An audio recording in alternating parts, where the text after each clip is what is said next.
Buenas tardes. En nuestra primera editorial hablamos de cuál era la función que el derecho tenía que cumplir en una sociedad y de por qué eran necesarios los jueces, de por qué eran necesarios los fiscales y, en definitiva, por qué era necesario que un país cuente con un sistema judicial eficiente. En nuestro segundo programa reafirmamos la confianza que había que depositar en la justicia, al menos si se pretende crecer como sociedad. Habíamos estado hablando con un ex fiscal, con un ex integrante de la Cámara del Crimen, sobre esa grave crisis, sobre ese conflicto institucional que de alguna manera atraviesa en todos sus niveles al Poder Judicial. Aclaramos que esta crisis no era solamente una crisis del Poder Judicial, sino que se trataba en definitiva de una crisis social, es decir, de un problema mucho más profundo, de un problema no de coyuntura, sino de un problema que estaba atravesando todas las instituciones republicanas. Atravesando todas las instituciones republicanas hasta afectar directamente al tejido social. Es decir, hablábamos de una sociedad que mira para el costado, me incluyo, ¿no? Cuando hay 7, 8, 9 o 10 millones de personas que están comiendo, que están revolviendo la basura, es decir, 7, 8, 9 o 10 millones de indigentes según las estadísticas, un 40, un 50, un 60% de gente que vive abajo de la línea de pobreza, y que nos hace recordar esa famosa frase que dice que nadie se puede realizar en una sociedad que no se realiza. Dicho en otras palabras, como se trasluce en esa famosa serie que está tan de moda, El Eternauta, ¿no? Nadie se puede salvar solo. El derecho en una sociedad cumple una función primaria que es garantizar la previsibilidad, garantizar seguridad jurídica, pero también cumple otra función que es otra función mediata, que no es simplemente garantizar esa paz que puede haber en el cementerio o en un campo de concentración. Como decíamos en la primera editorial, se trata de conformar una sociedad que sea medianamente justa. En otras palabras, el derecho debe, en última instancia, proteger bienes jurídicos. En este marco de situación, el derecho penal cumple una función, digamos, acotada. Trata de proteger subsidiariamente los bienes jurídicos más importantes de una sociedad, sirve para prevenir las conductas que lesionan o que ponen en peligro los bienes jurídicos fundamentales, y el derecho penal trata de brindar esta protección a través de la creación de figuras delictivas. Es decir, por un lado, crea figuras delictivas cuando ve que una conducta lesiona o pone en peligro un bien jurídico fundamental. A esa conducta la va a llamar delito y después a ese delito le va a asociar una pena. ¿Qué es el delito? Obviamente no hay tiempo en esta editorial para explicarlo, pero básicamente, más allá de las posiciones que existen en doctrina, el delito no es otra cosa que esa lesión o esa puesta en peligro de un bien jurídico fundamental.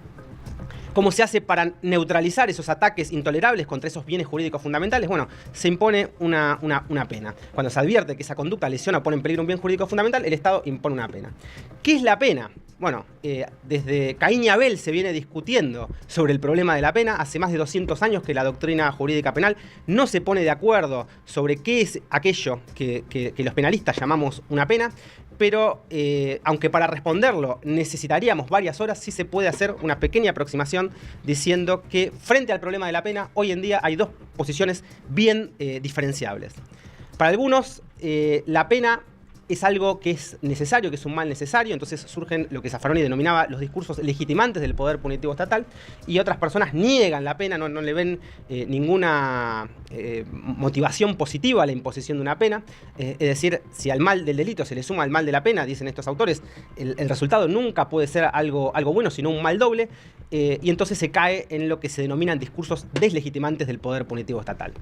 Hay un catedrático de la Universidad de Sarlandés, Alexandro Barata, que en 1986, siguiendo esta línea de las posiciones negativas y agnósticas, vuelve a resistematizar todos los discursos sobre la cuestión penal y habla de teorías ideológicas y teorías tecnocráticas. Ambas, dice Barata, le asignan a la pena dos tipos de funciones instrumentales de protección de bienes jurídicos y funciones simbólicas.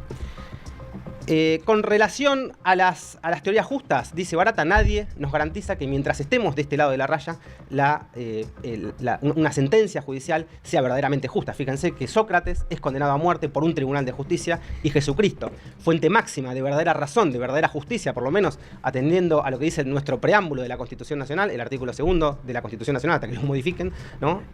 También es condenado a muerte por un pseudo tribunal de justicia.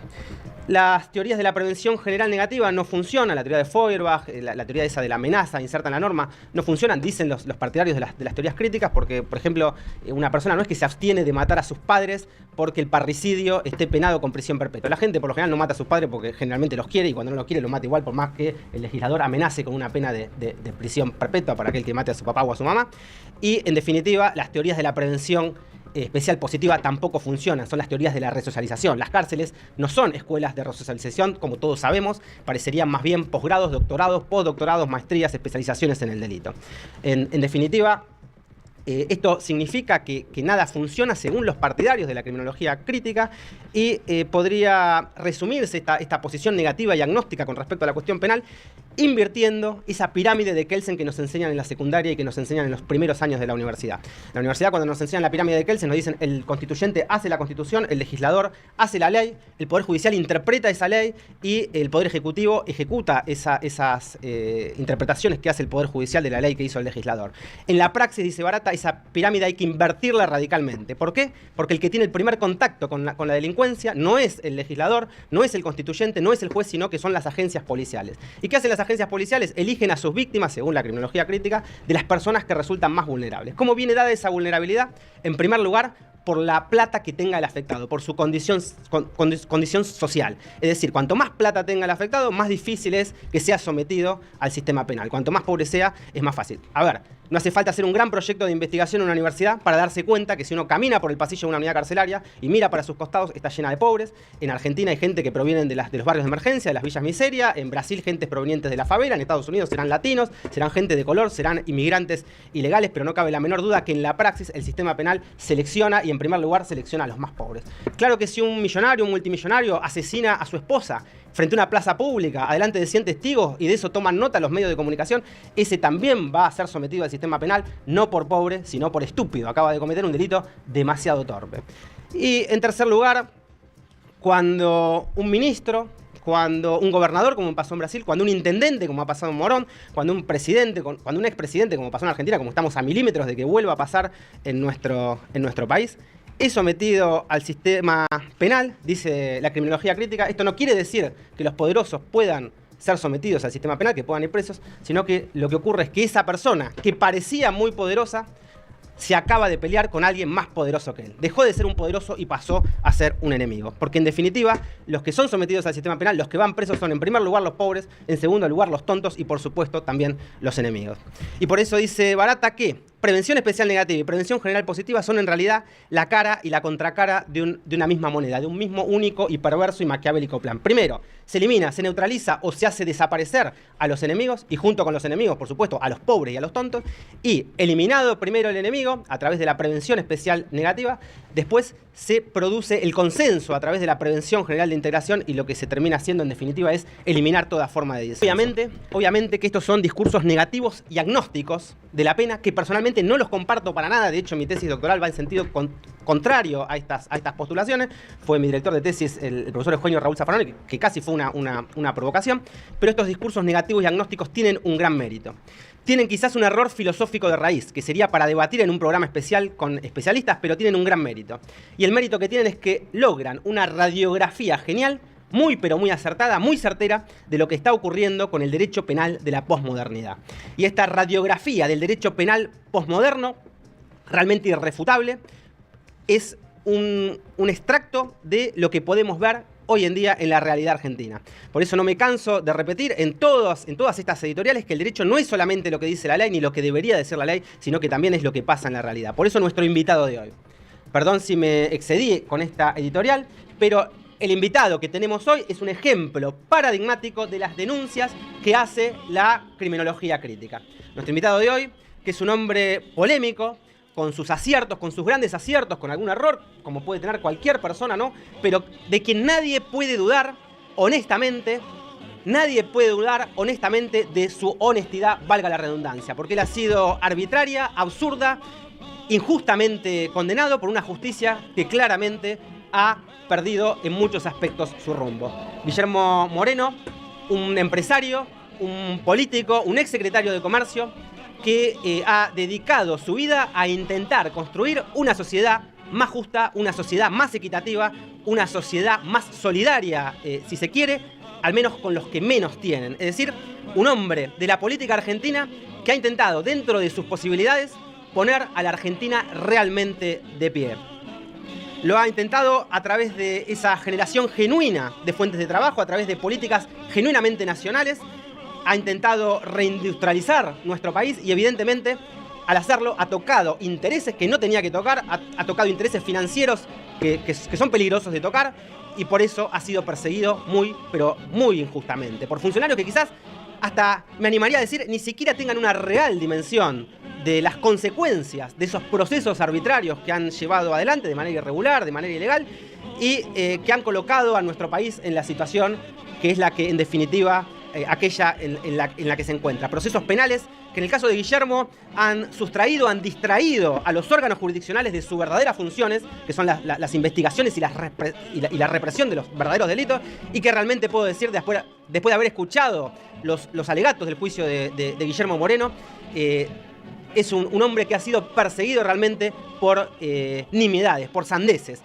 Es como si uno tuviera básicamente un edificio, imagínense un edificio de 40 pisos en ruina, con paredes agrietadas, con pérdidas de gas, con un principio de incendio en el piso 2, en el piso 8, en el piso 10. El administrador de ese edificio, en vez de llamar a los bomberos, en vez de cortar la luz, en vez de tratar de cortar el gas inmediatamente y sofocar ese principio de incendio, tratara de llamar a una reunión de consorcio y hablara 11 horas sobre si conviene sancionar o no al encargado del edificio por no haber regado una maceta. Bueno, esto que acabo de contar sería mucho menos absurdo que el alegato que realiza la Fiscalía durante 11 horas literal, después de un juicio que duró 17 años. 17 años de juicio, 11 horas de alegato en las que se intentó, para discutir nimiedades, insisto, darles un barniz de tinte delictivo. Un verdadero disparate para complacer intereses que realmente, entiendo, no son los intereses de la patria. Una patria que está atravesando una situación muy, pero muy delicada y respecto de la cual no advierto ninguna solución a la vista en el horizonte.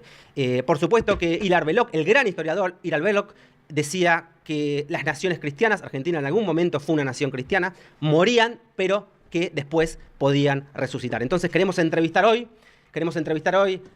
a este hombre, a Guillermo Moreno, no solo porque es una persona de principios y valores, ahora sí podés ir poniendo la marcha, porque no solo es una persona de principios y valores, sino, por sobre todo, porque es un hombre de la trascendencia, es un hombre de fe, es un hombre en el que se puede esperar, sobrenaturalmente, por supuesto, que Dios opere un milagro para la República Argentina. Aunque por supuesto que también decía Chesterton que lo difícil de los milagros está justamente en que acontezcan. Pero por este motivo y no por otro, es porque es el verdadero motivo por el cual queremos hoy conversar con este gran político, con este gran empresario, con este ex secretario de Comercio, perseguido injustamente por la justicia, una justicia humana que, como dice el Eclesiastés, es como un trapo sucio, pero que sin embargo, como también dicen los salmos en la Biblia, Dios sigue amando, porque hay que creer en las instituciones, porque Dios sigue amando la justicia, sigue amando el derecho. Así es que en un país en grave retroceso moral, en grave retroceso espiritual, en grave retroceso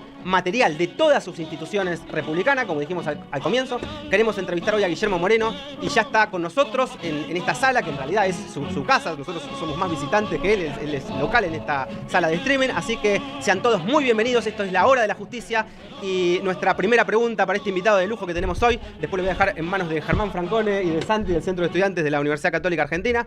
¿Qué pensás del diagnóstico que acabo de hacer, Guillermo? ¿Qué pensás del deterioro del Poder Judicial? ¿Qué pensás del deterioro general del país? Y como hombre de fe te voy a preguntar especialmente si ves algún atisbo de solución, por dónde podría venir esta solución y qué sigue post Francisco, es decir, qué sigue después de estos años de pontificado de este gran papa argentino y de esta nueva cosmovisión de la política mundial que se vislumbra en la era Trump, en la era Putin y ahora en la era León XIV. Con ustedes, entonces, Guillermo Moreno, un fuerte aplauso para recibirlo. Muchas gracias, Guillermo, por estar en nuestro programa.